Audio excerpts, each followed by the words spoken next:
On-site lab, you'll get your results back in about 25 minutes. Most insurance is accepted for treatment. Go to lowtcenter.com now to book your appointment online. Low T Center, reinventing men's healthcare. The Good Neighbor Network, FM 101.9 and AM 1450 Murfreesboro, FM 100.5 Smyrna, and online at WGNSradio.com. This is the Roundtable. A look at the news, views, politics, and people that are shaping Rutherford County. Good morning, ladies and gentlemen, and welcome to a wonderful Thursday morning. A little cool on springtime, but that's to be expected. We have a delegation, actually, I guess I would call it, from Motlow State, certainly the community college that serves all of Rutherford County. And beginning with it is Gary Winton, who's the director of the Office of Engagement. Gary, I have to ask you before I ask the other, do you do weddings afterwards? Good morning. I get that question a lot. Do you really? So far, no. Engagement. And we have Charles Whiting. You notice I pronounced it right because our closest friends in California for many years were pronounced Whiting, so it's always been a habit. So it's Chuck Whiting, who's the associate professor of mass communication, and we have a young lady who's the assistant principal of Laverne High School's dual enrollment, Hope Bakari. Hello, good morning. Yes, you did. And three who will be talking about a number of different topics. I'm going to initially call on Gary to set it off and talk about the particular program today. Well, first of all, let me ask the three of you, how are things going in Motlow?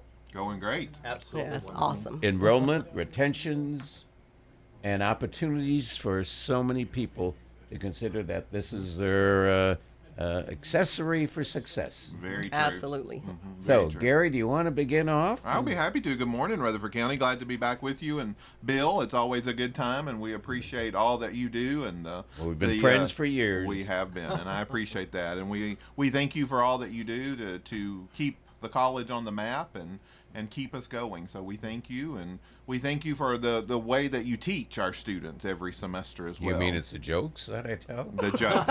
That's what keeps bringing us all back. Joke time. They love your jokes, by the way. They do love right. your jokes. But the spring semester's been good. It started out a little bit crazy with some remote days at the very beginning of January. Or just 2 days ago.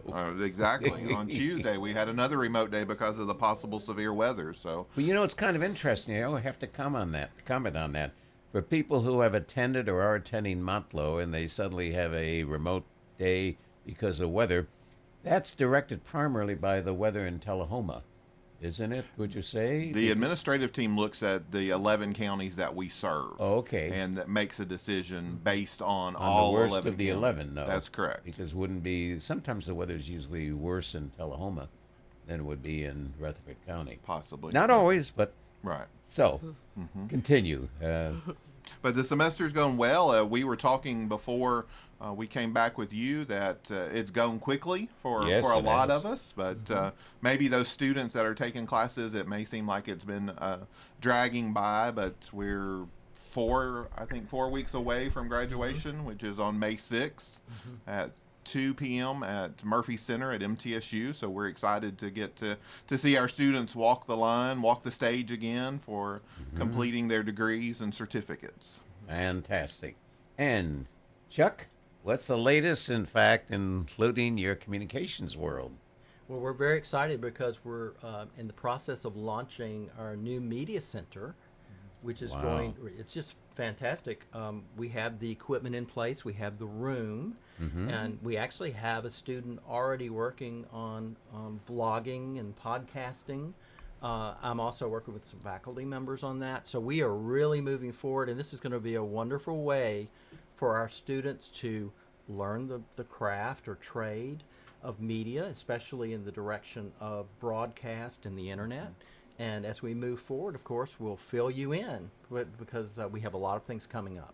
I have to say something on communications, and I normally don't publicize or promote her as my daughter, but when I usually start the first day of class and people are introducing themselves and they ask, well, what brought you to Tennessee? And I said, our daughter and her family.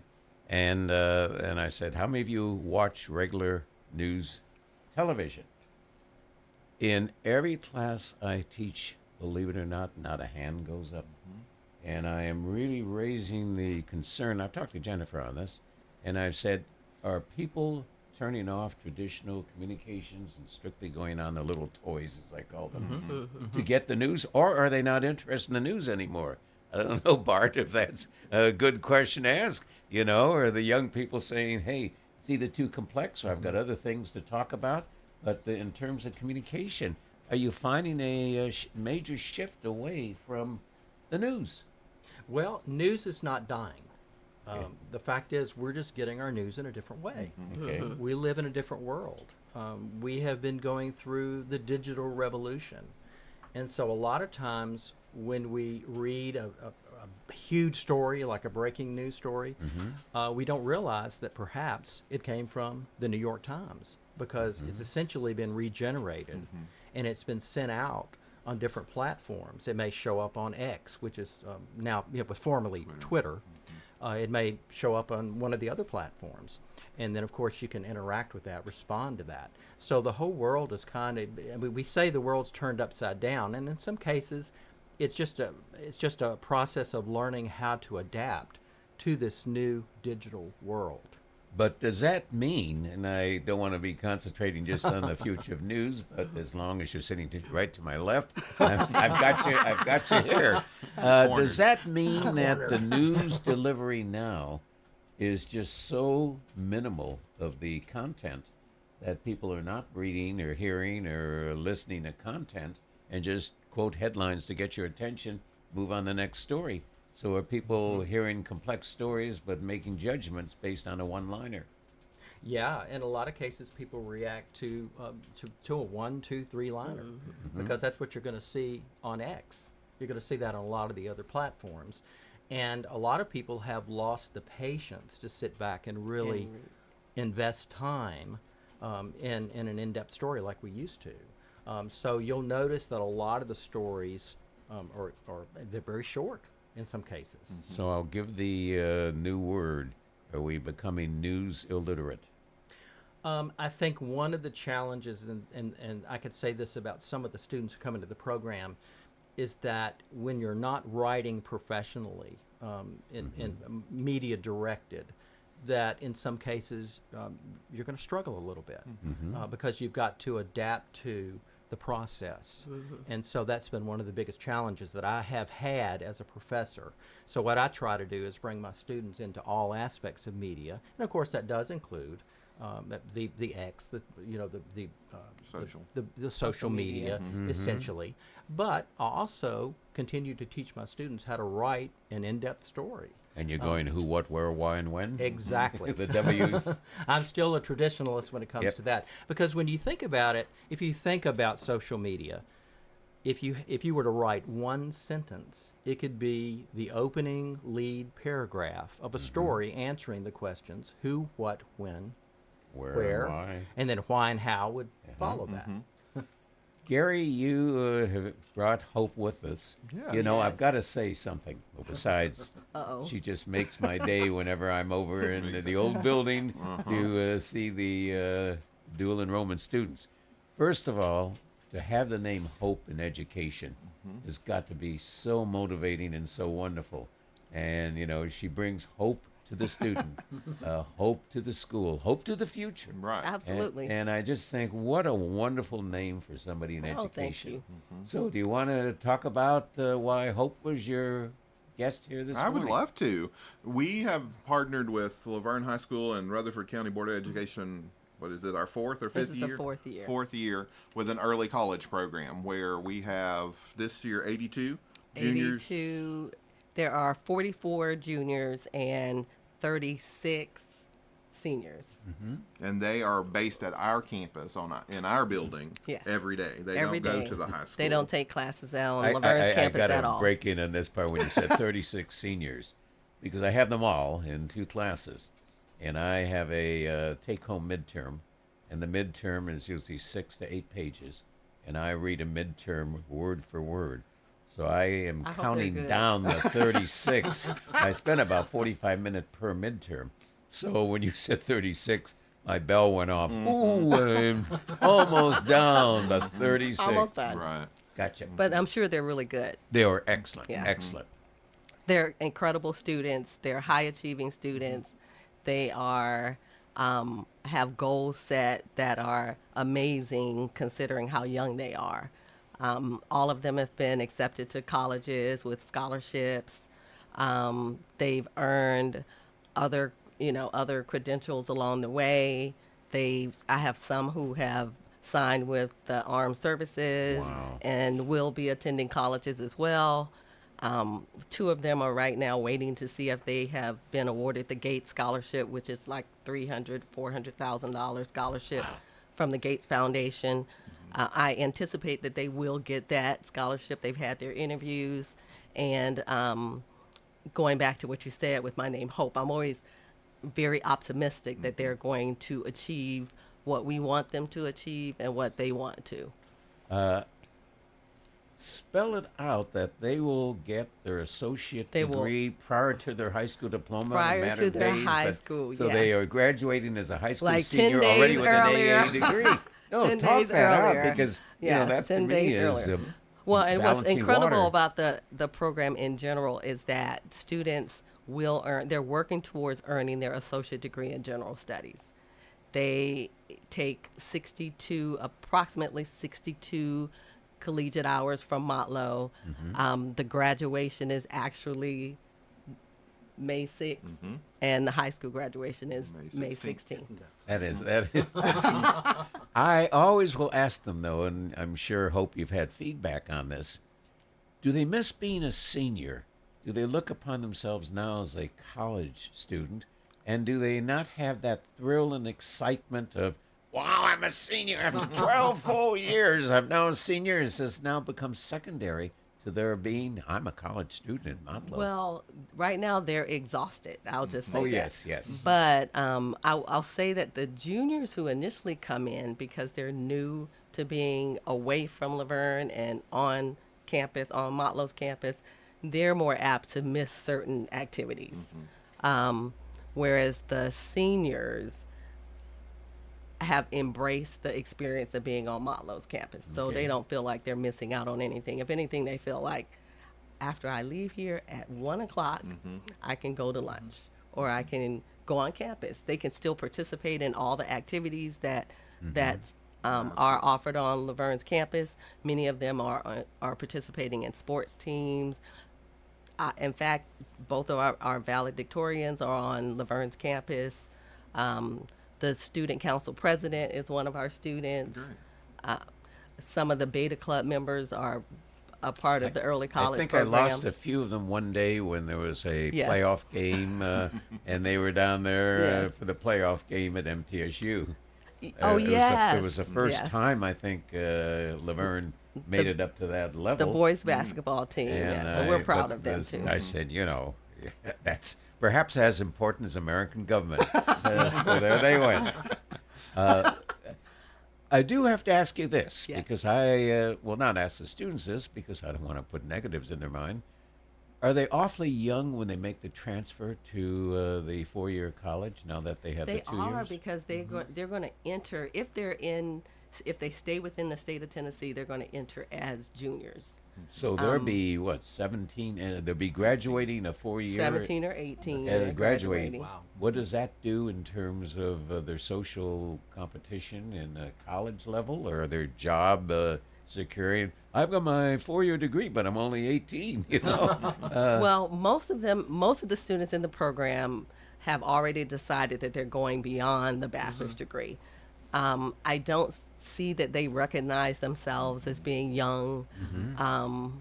And it's hard for me to I have to remind myself of how young they are because they're extremely mature. They're making mature decisions. So many of them, when I think of Jessley, who is the student council president, she's done programs at University of Chicago. She's done a program at Amherst. Wow. We've had some who have studied at Emory in Atlanta. So they're making these extremely mature decisions. So again, I have to remind myself that that most of them are not even 18 yet. Gary, they seem to incorporate well into the flow of the school. They do. They make it to the library. Yes. They're you know, until we get a fast foods location on campus, we got to put that out, you know, and so forth. They would be up there. Well, we'll say the food provided by Laverne High School is not too bad, you know. It's gotten better. Too. Oh, It's gotten better. I think to have meatballs on a hot dog bun yesterday Yes, was they did. rather unique. Rather unique. Gary, what else do you want to share, not only of the dual enrollment, but just the campus itself? Do you have a percentage of enrollment increase this past year? We were right at 1,800 students for the fall semester, and for the spring semester, we're right at 1,400. So that's a we've normal done, drop off. Correct, from fall to spring. That's on the Smyrna campus. On the Smyrna campus, that's correct. Yes. Which Smyrna is the largest of the campuses. We have the most students. Yes, sir. That's correct. Mm-hmm. And the best students. Exactly. Absolutely. No, I don't want to get in trouble on that one, but I think we have the most exciting students. I agree. This way. When we talk about communications, how does the young man and young woman under dual enrollment fall into the ability to do well in communications and do well in participation? Are they as nervous as other people when they have to stand up to speak the first time? Well, I mean, as far as speech goes, I mean, speech is required for so many of the students at all degrees. At Motlow, pretty much most of the degrees that are offered. And so I can't really answer to your students as far as speech goes. But speech tends to be a course that some students are really shy about. But speech also is a course that can change your life. Yes. Because you gain confidence, you learn how to organize, you learn how to stand up in front of other people, and in some cases, students have never done that. Correct. And it's a skill that we have to have these days. Every job, just about definitely. anymore, requires some type of presentation to a group of coworkers or Absolutely. or whatever the case might be. But you know, you just triggered off something, Gary and Chuck. You just triggered it off. Do we have a specialization of speech of how to be effective on Zoom? You know, to stand up at a podium and speak. What do you do with your arms? What do you do with your voice? You know, that's traditional. That's a good Part of question. It basic. is. But so much of communication in the corporate and the whole world today is on screen and on Zoom rather than in person. Does that require a possibly different skill set? Well, what we do is we incorporate some of that into other courses in communication. Like, for instance, we have Survey of New Media, and I have my students develop a podcast. They also develop a video. So they have an opportunity actually to write a script and then deliver it. And deliver it in some cases on camera. We do the same thing with electronic media, but in that case, it's directed more towards for news broadcast.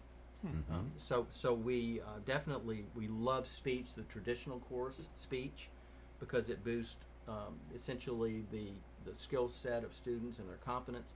Then, if they major in comm, they can come in and they can put it to good use and grow and then be prepared for real jobs. One of the most exciting things that I think that I ever participated in, I was on a city manager exchange in England, and they put on a scenario. I don't know, Chuck, if we ever talked about this. This would be a fantastic thing for school. And they had a mayor invited, and they invited a news reporter, a radio news reporter, and a television news reporter.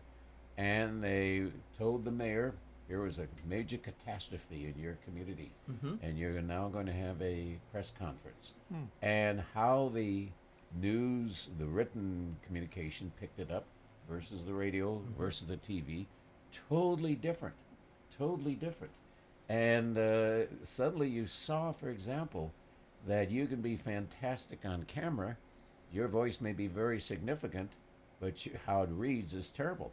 I always I would say, if anybody's interested in that, you know, Ronald Reagan was a great communicator as far as using the ability of TV. Great, his voice was very resonant on radio. But I challenge anybody to ever sit down and read a Ronald Reagan speech. It would not pass an English 100 class.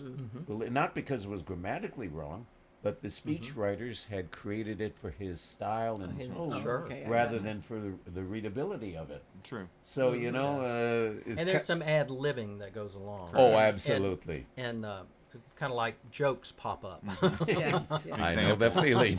Illustration. Yeah. I know the feeling. Sorry. Hope, I just love that name for school. I'm going to give Gary and Chuck a new name. Oh my God. I'm giving Chuck a new name of faith, and I'm giving Oh my you God. a new I name knew of that was charity. coming up. So we I was got about you to saw throw that that in there coming. myself. Hope, faith, and charity. So what's your name going to be? Love? Well, I hadn't thought about that way. I Put you on the spot. I'd probably have to say patience. Oh my God. We'll call you Job. Oh, absolutely. Absolutely. We'll be right back. We're having just a delightful Thursday morning visit with 3 key stars at Motlow State Community College, and just having a conversation about the dual enrollment, about communications, and some overview that Gary, as he's on engagement, can provide. We'll be right back. Getting the kids to practice on time. Remembering if it's your day to bring snacks. Making it to the game with a clean jersey. Why are simple things sometimes so complicated? Thankfully, with Auto Owners, insurance doesn't have to be one of them. Auto Owners works with independent agents who answer when you call, so you can worry about more important things, like whether your kid is going to run toward first or third base. That's simple human sense. Rayburn Insurance in Smyrna. Come see me, Rick Hall, at Rayburn Insurance in downtown Smyrna today. Online at rayburn.net. French's Shoes and Boots is the #1 place in Tennessee to find the latest Southern styles at unbelievable prices. We know you work hard for your money, so when searching for high-quality footwear that won't let you down, French's has you covered. We have a huge selection of casual and work shoes and boots at the best prices in town, guaranteed. It makes good sense to shop at French's. French's Shoes and Boots. 1837 South Church Street in Murfreesboro. This is Good Neighbor Events with Bart Walker. Brought to you by AmeriCare Pest Control and the law offices of John Day. This is a paid legal ad. Hi, this is John Day of the Law Offices of John Day. I've lived and worked as a lawyer in Middle Tennessee for over 30 years, and to me, every single day has been an honor. That's why our firm is so involved with community programs like bicycle helmet giveaways and our Safe Ride Home program. At the Law Offices of John Day, we're not just looking to make donations. We want to make a difference in the community we hold so dear. And if you're ever injured, know that we are here for you too. Find out what's happening locally. Tune to WGNS.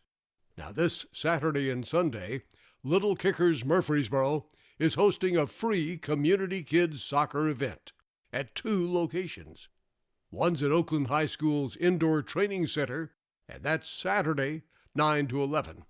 The other one is at MTSU's Indoor Soccer Arena, Sunday from 1 until 3. Would you like to learn more about volunteering at Greenhouse Ministries? Every Thursday morning at 10, they have a volunteer orientation session. That's at Greenhouse Ministries, 307 South Academy Street, here in Murfreesboro. Thursday mornings at 10. Would you like to learn more about local history? Well, you need to be at the one-room Ransom Schoolhouse, 9 to noon this Saturday. Members of the Rutherford County Historical Society will be there to share local history and enjoy coffee and donuts with you. It's all free, 9 to noon this Saturday at Ransom School. That's at 717 North Academy Street, right here in Murfreesboro. Those are WGNS Good Neighbor events. Rutherford weather. Partial sunshine develops here this afternoon. We'll see high in the mid-50s. Northwest winds at 10 to 15 miles per hour, gusting as high as 25. I'm meteorologist Jennifer Wojcicki on News Radio WGNS. Currently, it's 47. Middle Tennessee Electric organizing Rutherford County's 23rd annual Earth Day celebration Saturday, April 20th, 10 to 2 on the Murfreesboro Square. They're providing free hot dogs and popcorn, plus the electric griddle food truck serving gourmet grilled cheese. Check out rcearthday.com. This is the Roundtable from News Radio WGNS on FM 101.9 and AM 1450 Murfreesboro, FM 100.5 Smyrna, and worldwide at WGNSradio.com. This is Bill Krause, second segment of the Roundtable on WGNS on a beautiful Thursday morning. We are having a nice Thursday morning visit. It's too bad I don't have a cup of coffee for you. We do need coffee, Brian. A good strong coffee. I had some this morning to take on the traffic, but that didn't help. So Oh my God. we're with Gary D. Winton. What does D stand for? Denver.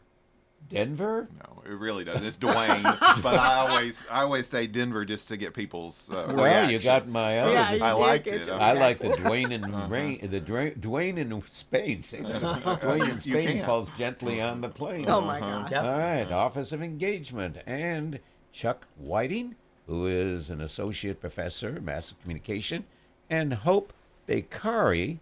And Hope, we hadn't asked you this before. We certainly know Chuck, and we certainly know Gary, and they've shared before. But Hope, give us your background. Born where, raised where, Oh my schooled gosh. where, educated I've where? been all over the place. Well, I'm actually born in Washington, D.C. Oh, in the capital.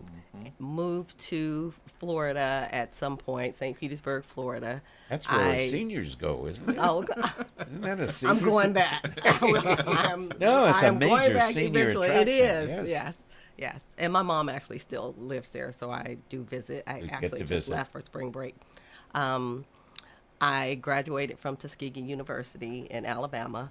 From there, I moved to Chicago, and that's where I actually started my teaching career. Was in Chicago. In at what level? In High school, I completed an education program at Chicago State University, Okay. and then started teaching high school English. Initially as a sub, I realized though that was my passion, that I really loved educating students and interacting with students. When I was at Tuskegee, that would have been the last thing that I would have signed up to do. Was But I to always be a would think teacher. you'd be very outgoing. You're You not know, a shy person. I'm not shy. Uh-huh. I am somewhat introverted, but I'm not. You What fooled me. people get to see is my extroverted side. Uh-huh. But it was something about like impacting students that pulled me in right away. From there, we Were moved you at a high to. risk school? I was not. I was actually at a performing arts high school, Oh. and Curie High School in Chicago, right outside of Pulaski area of Okay. Chicago. Cool. And that I had high school seniors, juniors and seniors teaching high school English, and I guess even at that time I never saw myself as simply a teacher. Like I felt, our responsibility was to guide students, to allow them to think outside the box, to encourage them to push themselves and to see a vision for themselves. And so that's pretty much how I have, I guess, allowed that to impact my teaching and the students that I see, I've seen throughout the years. Do you miss at this point the classroom? I don't necessarily, because I'm able to impact them, and I use that word intentionally. I'm able to impact them more greatly now, because again, my focus has always been on not just what's going on in the classroom, it's where are we going to go out once we leave the classroom, where are we going? How to And make this the person rather than the yes, student. Yes, exactly. So this has really just allowed me to do that even more. So. And Hope is truly the face of the early college program with Well, Laverne no High School question. and Motlow College. And the students just love her and I would respect say her and adore her. And Miss Bakari this and Miss Bakari that. Yes. So we are grateful for the partnership that we have with Laverne High School and Rutherford County Board of Education, but especially having Hope and also LJ, who's the coordinator of the program that's based with us every day as well. And what brought you to Nashville? I Middle was Tennessee? living in Philadelphia. What happened between Chicago and Philadelphia? I suddenly made the wrong turn. We moved to Philly to attend grad school at Temple, and then Excellent, ended up at MTSU for What was your for work. major in Temple? It was actually my husband at the time was getting his PhD in history, and now he's a professor at MTSU. Yeah, and so that's what Brought you here. brought us all the way around, but brought us here to And to you Rutherford joined County. Laverne High at what point? At Laverne High, I've been at Laverne, this would be my 5th year at Laverne. Yeah. I started there as a gifted education facilitator. Wow. Over their gifted ed program. Some of the students are actually in the early college now. And then at some point when Terry left the position over at Motlow, I interviewed and was offered that position, which I have, I've loved it. What a lucky time. And again, going, piggybacking off of what you said, I just really appreciate how Motlow has embraced our students. They have done whatever you can do to try to help them and support them. And it really would not be successful without that. The two-way partnership. Yeah. And it's so wonderful to get the early college students involved in activities on campus because they bring such a different perspective, being younger and high school students along with being college students at the same. So we always try to include and share with Hope what's going on and trying to get some of the early college students involved in activities. Well, Gary, now that you have the mic, Scary. Well, you will be celebrating how many years in Motlow for such a young man? Thank you so much. Yes. I'll be 24 in August that I have been with the college, and 18 at the Smyrna campus. Excellent. 18 is when I met you? Wow. In the original building. That's correct. Yeah. Back in that original office from 2006. Well, I think what's curious, despite the fact of the physical growth of Motlow with 2 additional buildings over that period of time, when Gary was named Director of Engagement, I think one of the requests or one of the requirements, one of the negotiated items was, I want my original office. I was asked, and that one was available, so it just worked out perfectly. Excellent. It was like going home, truthfully. Did you find things in the office that you had forgotten about? Several people had been in and out, so. Oh, okay, so they had cleared it out. And where were you born, Gary? A native Manchester, from Coffee County, and still live there, so I do the drive in and out every day. How do you like it? Well, of course you got rural driving, so you're not. Well, you're sitting on the I-24. I'm 5 minutes away from 24 at home and 2 miles from the Smyrna campus. So as long as people are playing nicely on 24, it's not bad. Like this morning, it was a nice quick drive, but some mornings, some evenings, it can be a little bit challenging. See, we need to produce a sticker that says, I'm nice, how are you? Oh my gosh. Well, you think that would get people out of the way? That'd be a good Motlow sticker. Mine. And you started out, I've got to remember, you started out at Motlow in 2006 as? At the Smyrna campus in 2006 as the Assistant Director of Student Services. So everything student related fell under my purview. And they have and had such a great regard and respect for you. You had a real feel. Definitely. Thank you. And Chuck, I should know this, but born where, schooled where, educated where? I was born in North Carolina, but left there when I was 8 months old and ended up in Mobile, Alabama. Oh, neat. Wow. And that's where I grew up on the Gulf Coast. I miss the Gulf Coast. You sat through hurricanes? That's the one thing I don't miss. Yes.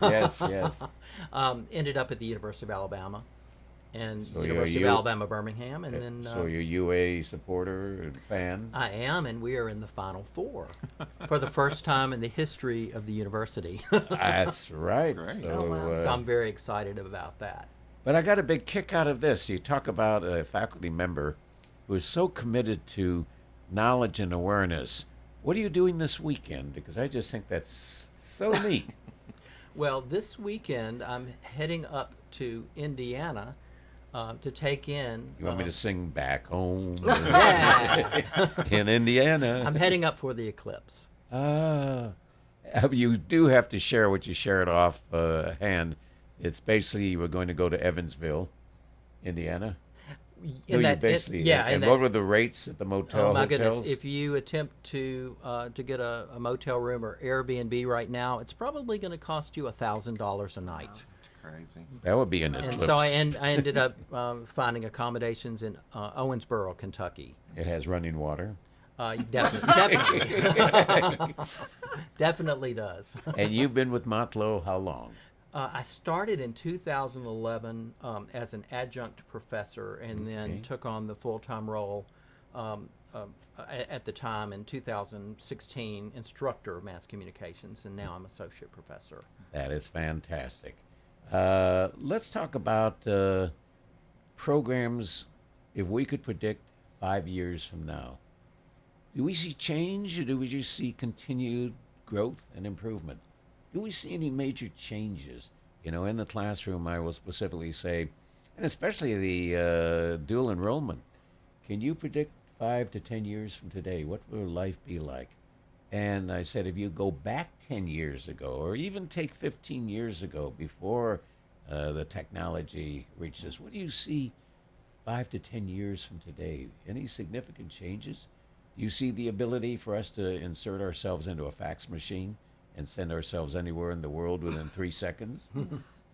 Decomposes the cells and reconstitutes the cells at the 3-second point? Hope not. I hope I'm not going to be the experiment, that tries that. But do we see, major changes in communication, major changes in young people's attitudes and so forth? And, it's kind of interesting. I teach both in Motlow and at Columbia, and it is a fascinating comparison in terms of just the student mindset of what a student looks upon life and looks upon the world. Williamson County, of course, and Murray County has a somewhat little different outlook of where the student looks to themselves in the future than what we have at Motlow. Not one is better than the other, of course not. But the query becomes, how would you, this is an open-ended question, but how would you define the mindset of today's student, both regular at Motlow as well as in dual enrollment? Can you define a mindset? Are they optimistic? Are they pessimistic? Are they fearful? Are they hopeful? Like you, I think they're all of those things. Okay. I think, and they may be all of those things on any given day. Any moment, sometimes. Exactly. Sure. And so I'm now personally, I'm optimistic for them because they've set goals. Because I can see that through their planning, they have already told me the things that they would like to do with their lives, whether that means that they want to own a business, or they want to be a psychologist, or they want to be a physician or a nurse, or even students who started the program saying that they wanted to pursue one degree. Now, after the 2 years and having other experiences, now they have changed and they have decided to move on to something. One student said mechatronics as a junior, and now he's saying he wants to be an accountant. Wow. One student, but going back to your comment about the fears that they may have, I did have a student come to me who was questioning her initial goal of being a doctor, because she wasn't sure if she could do it. When I asked her, why are you thinking about changing? And she felt, and her answer was that basically she wasn't sure that she really could accomplish that. And that's where my pep talk comes in. When I teach first year, I will ask them, and this has really been an eye-opener for me, do you take risks? Will you take risks? How do you determine to take a risk? And they haven't really thought about risk-taking in terms of degree, major, or taking risk-taking in terms of job. Will you take a new job and you may be taking a risk on whether you'll be happy there, or whether it's going to be a growth environment. And the whole area of risk-taking is something that we really like to generate on. Yeah. Not that you're going to jump out of a building and see whether you land. Right. Yeah, we're accustomed to being safe, and taking, and especially in recent years. Yeah. In recent years, how do we motivate students? We're having this discussion not only with specific programs at Motlow, communications and the dual enrollment, but the overall level of education. Education has come under, great criticism nationwide as a political issue, as a social issue, as a professional issue, and so forth. But how do we actually motivate young men and young women, or not just young men and young women, people returning back to the campus, veterans, people re-careering or what have you? How do we motivate them? What does it take to motivate? I think it's a program that they can get to work on very quickly, finish at their own pace, and then be back out into the workforce, or to retrain their skills, depending. So the drop in, drop out whenever they need to, like the weekend classes that we offer, or the accelerated type of programs. And to go back to your original question, I think we're going to see education, especially higher education, in the next 5 to 10 years, think outside of the box on modes of delivery, on very hands-on type programs, because the TCATs, the Tennessee Colleges of Applied Technology, they're showing that they're growing so much because people want something hands-on that they can get completed quickly and then get into the workforce. You know, it's kind of curious what you just said. When we had the mayor of Laverne, Jason Cole, here recently, Jason shared with us the greatest challenge that a city like Laverne is having. On the entire area west of I-24 off Burkett, there's a plan for a 6,000 home community. And it's really a challenge for the Rutherford County Schools. System. In fact, the school director will be on next week to talk about they don't have the bonding capacity to be able to build elementary, middle, and even new high schools to serve that type of community. That will have, believe it or not, an impact on Motlow. Exactly. Yeah. Because you've got, I mean, you suddenly take the transfer over of students coming through the system or adults going through the system, and right in your backyard will be a huge population surge. But that's also around the campus, Bill, because there are new big box apartment complexes that are being built right across the street from us. So Absolutely. that'll be interesting to see how all that shakes out as well. Why they have that stop sign? I was when I Glad have you asked that when I have the question. mayor of Smyrna on in May. Mayor, I'm going to ask Mary why that stop. I mean, I have a thing about traffic signals. I haven't been a city manager for as long as I was. I know the computer system of traffic signals, and you control the flow of traffic, stop or start or flow. It was years and years and years ago in Los Angeles when, if anybody knows Los Angeles, Wilshire Boulevard is a major thoroughfare from downtown LA to the beach. It's about 15 miles. Even in those days, the signals were so coordinated that if you were driving 35 mile an hour on Wilshire and the signal turned green in downtown, you could drive all the way to the beach without stopping. All the signals were coordinated. So for so long on Sam Ridley, you know, and the 5 signals on Sam Ridley come off the 24, stop and start, stop and start. They've improved it somewhat, but I take a look at traffic as traffic signals. In fact, one reason I was driving as I did today, traffic signalization in my own community, I've got to call my friend, the city manager there, Kirk, and say, hey, you got to get those guys out to readjust the system. So if we're looking 10 years from now, I would probably say, and especially teaching the amount of classes of American government that I do, I've got 5 American government classes at 2 schools. The main challenge that I have is that the students see the divisiveness that we have in the nation, and the divisiveness, not necessarily just of personalities, divisiveness of how we get our news, how we get our truth or distorted news. We don't have journalists anymore. We have commentators. Right. And the commentator has a role, you know, but the commentator is giving his or her own influence. That's a huge change. Of where it is. And we may see even more. We may see even more. You read editorially in a newspaper, and the words you use will give the direction or attitude that you want the reader to have. So the whole query becomes rebuilding, and I loved Hope's comments a few moments ago that she's optimistic about the students in the future. How we get people to be enthused and excited, number one, about themselves, enthused and excited about their community, about their state, and about their nation, and to a degree about the world. Sure. And that we go through cycles. And, you know, one thing about getting older, there are many advantages. First of all, it beats the alternative. But more importantly than that, one thing about getting older, and as long as you keep your memory, you can remember vividly earlier times. I'm of the point that, and I was a city manager at the time, I was at the point that during the anti-Vietnam era in 1968, and the Democratic Convention in Chicago with Mayor Daley, I'm convinced that the division and the divisiveness that we had both as a factor of the civil rights movement becoming very strong and the pro-Vietnam and anti-Vietnam. We were more divisive in that period of time. And yet we got over it, and we went together, and we've had positive and negative cycles. I'm extraordinarily optimistic that this cycle, this too shall pass. Yes. No question. Oh, sure it will. Yeah. But how do we stress that to the students?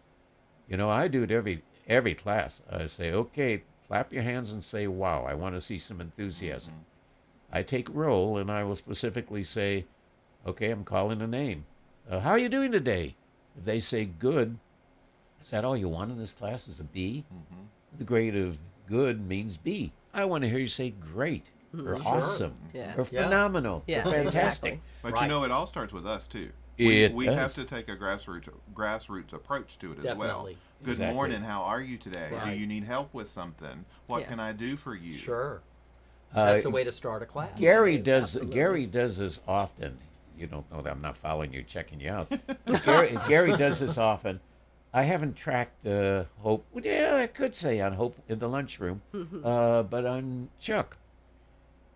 I specifically, when I walk down the hallways between class, I will look at everybody and say, hey, hi, how are you? People I don't know, strangers.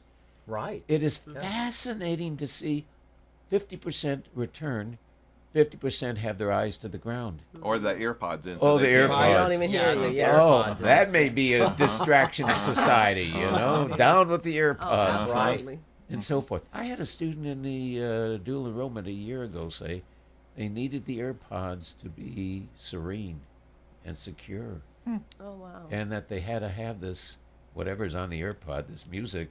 And I said, is Like the in music the blanket. competing with my voice, you know? Wow. Do I need to talk Possibly. louder? Possibly. Oh, Yeah. wow. So we talk about speech. We talk about the new student who is entering. Let's talk about the dual enrollment one more time. How much do the parents know what their sons and daughters are getting into? We have a lot of parents who are parents of children 8th, 9th, and 10th grade right now in our local schools, specifically in the Rutherford County area. How do they get to know that this is an opportunity? Or can we say dual enrollment is not for everybody? Well, specifically for this program, what we do is have a parent meeting in the fall that's specifically for 10th grade, parents of 10th graders, and of course the student. We give them all the information they need related to the program, what the potential cost may be, the coursework that they're going to take, how many classes they're taking, how difficult it is, how challenging it is, and the requirements, of course, to be invited, which for our program is a minimum 3.0 GPA and an ACT score of 20, a composite score of 20. Considering too that is a 10th grader taking that ACT. And they haven't had the exposure. They have of never some of had the the exposure courses, to the correct. ACT. Following that, for the students or parents who come to that initial meeting, I remain in contact with those particular students. We have call outs from the principal to communicate specific dates. We have a website that actually connects to Motlow's website as well. We, again, encourage all 10th graders to participate, and that's 10th graders throughout Rutherford County because it is considered an open choice school. So any student in any Rutherford County school can apply. We have this year I think we have 40 spots open for students outside of Laverne High School. We invited approximately 10 students who will be attending our program next year, which I'm excited about. Great. Like I said earlier, we invited 65 total total students. Even though I could have pushed it further, I kind of want to still baby step it somewhat. Well, your classroom capacity. Yes, exactly. When you get 19, 20 students in a classroom. Exactly.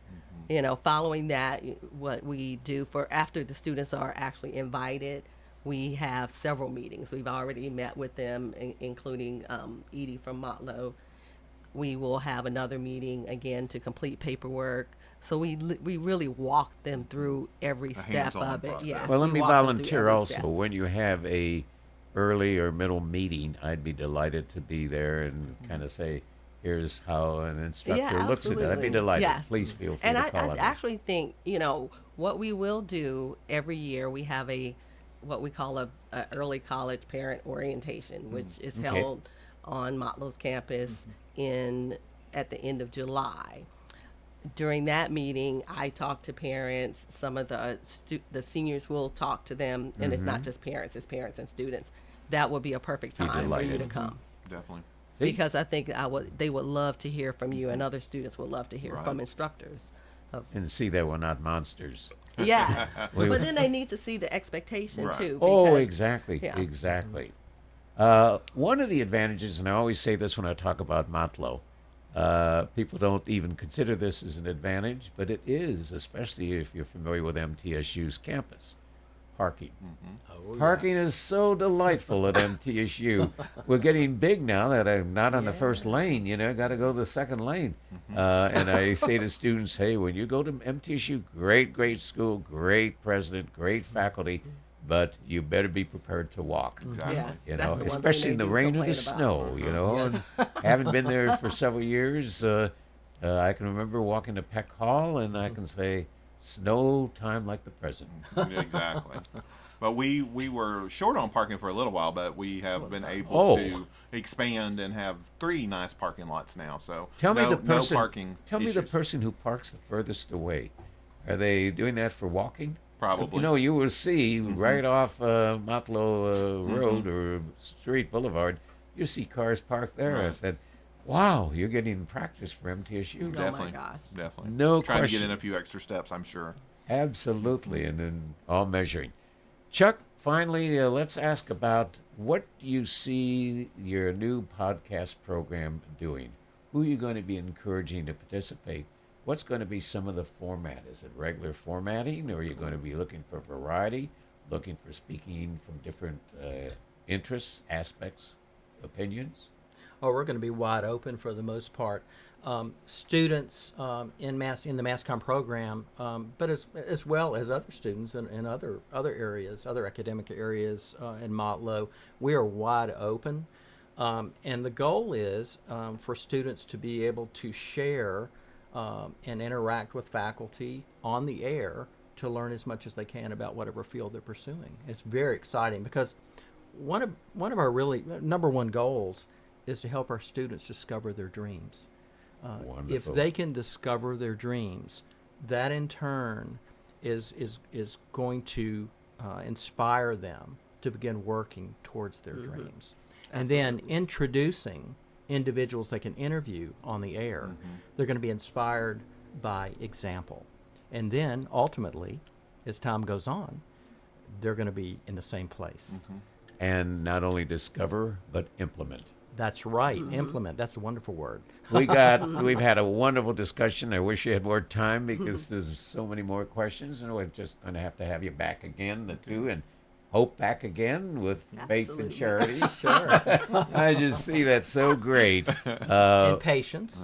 Patience. That they have a lot of that at the hospital. I'm talking about you. Oh, patience. You forgot your name. Job. Oh, I do at times. Sometimes better that way. Thank you all for coming. Thank Hope you. and Thank you. Chuck and Gary. You're certainly very reflective of the quality of Motlow State Community College in partnership with the quality of Laverne High School and Rutherford County Schools. Good luck. Keep up the great work. Always smile and be happy. Thank you so much. Thank you.